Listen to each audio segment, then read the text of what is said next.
Good morning mga ka-chicken, magandang umaga at maayong buntag sa Bisaya.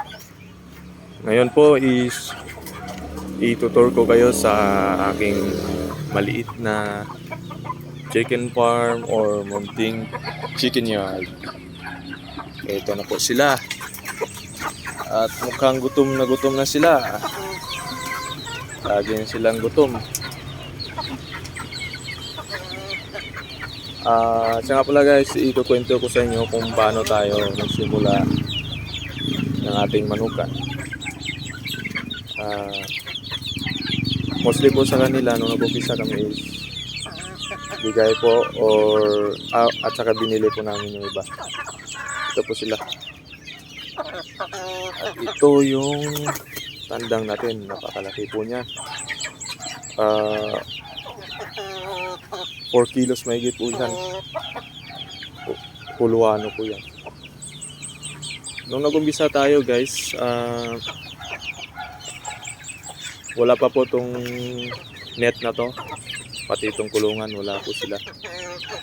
Kaso lang, ang problema is nasa mismong gilid po tayo ng highway. Diyan po napakalapit ng National Highway. Ang problema namin dati is nasagasaan po yung mga manok natin.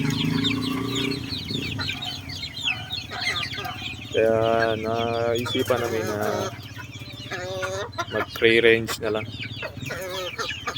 Bali itong net po natin is yung binili natin to is nasa 100 meters po siya. Binili lang po natin through online. Ayan guys, oh. Gilid na gilid lang po ng highway. Ayan guys, so makikita nyo yung mga sasakyan, yung motor, dumadaan na po dyan. Yung may lupa po kayo na ganito, malapit sa highway, pwede po kayo maglagay ng free range para sa mga manok. Tsaka advantage po siya sa pagmamarket nyo guys kasi nakikita po siya ng mga dumadaan, biyahero, mabilis po siya makita.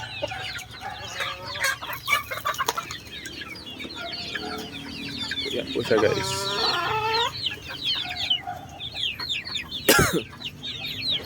Ganun na po guys, nagsimula kami mga last year 2023. Siguro nag-umpisa kami sa mga 8 manok. 8 manok lang guys. Hanggang sa dumami na sila ng dumami. Bali pang 3 beses na tayo nagbenta. Maramihan kasi yung pagbebenta natin guys. Bali yung unang benta natin is November. Yung sumunod is February. Kaya ito na lang po yung mga natira natin. Ito sila.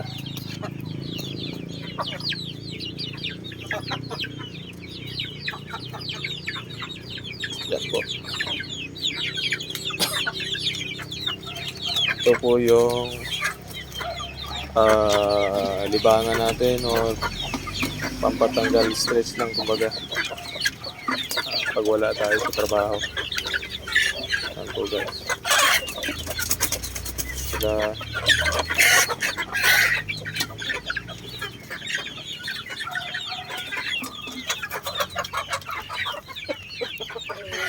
meron din po tayong mga saging dito sa loob.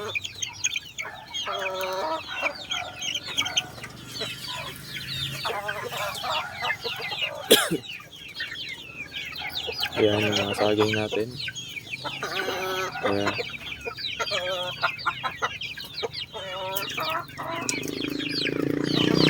Mabilis lang po silang kumano guys. Basta alam nyo lang yung paano mag-alaga. Paano gamitin yung mga common na mga sakit nila. Yung mga sipon, halat, fowl pox. Yun lang po. Basta makita nyo po agad yung mga sintomas. Mabilis na po silang gamutin. Ayan sila guys.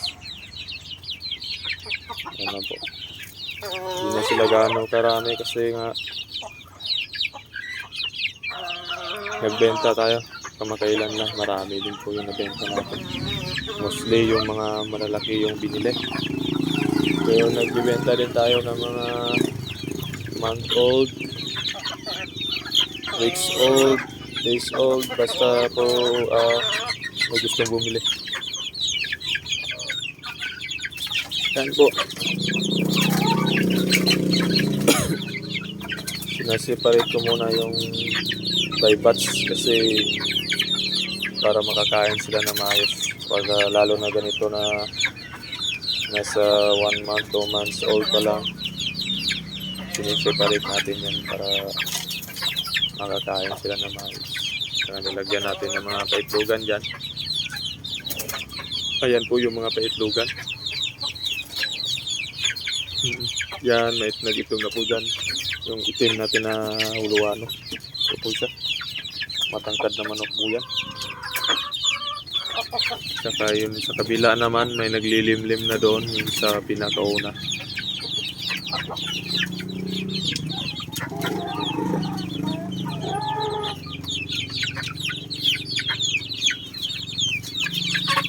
So guys, mga ka-chicken, papakain muna ako. Kasi parang gutom na sila. Ayan po sila. Lumabas na. Lumabas na kayo.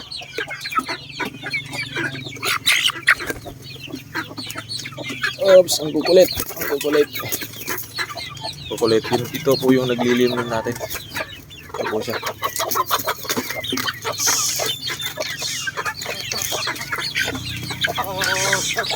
Napakakulit. Napakakulit. Napakakulit ng mga manok. Ayan po, pumatong-patong pa guys. Napakamamo ng anak na to. Tapos, ito na guys, pupakain ako. Bali up. Sa next video ko guys, papakita ko sa yung actual na papakain natin. Yan po sila guys. Bye mga ka-chicken. Kung hindi pa po kayo nakasubscribe sa aking channel, please paki-subscribe na lang po. Konting tulong na lang po. Don Chicken TV. Paki-share na lang po. Comment sa baba. Thank you so much mga ka-chicken. Hanggang sa muli.